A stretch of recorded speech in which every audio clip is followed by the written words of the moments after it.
Hello बच्चों, good morning. मैं अंजना सी परिहार।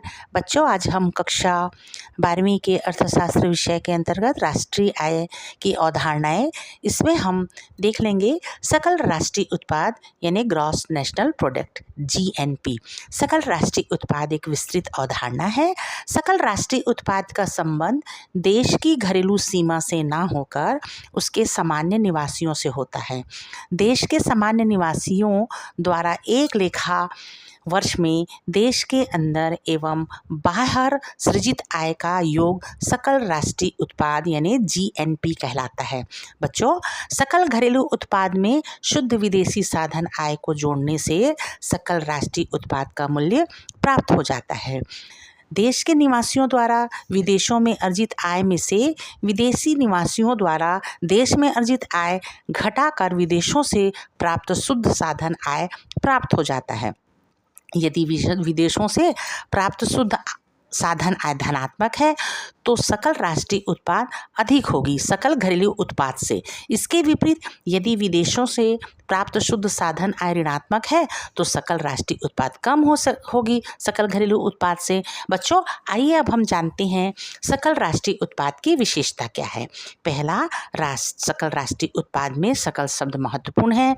सकल राष्ट्रीय आय गणना करते समय घिसावट व्यय या मूल्य ह्रास को नहीं घटाया जाता है। नेक्स्ट है, सकल राष्ट्रीय उत्पाद की गणना करते समय केवल चालू वर्ष में उत्पाद को ही शामिल किया जाता है। पुरानी वस्तुओं का क्रय विक्रय, कंपनियों के अंशों एवं ब्रांड्स का क्रय विक्रय, बेरोजगारी भत्ता, वृद्धावस्था में पेंशन आदि के लेन देन को सकल राष्ट्रीय उत्पादन में शामिल नहीं किया जाता है। नेक्स्ट है, सकल राष्ट्रीय उत्पाद की गणना करते समय केवल अंतिम उत्पादन के मूल्य की ही गणना की जाती है।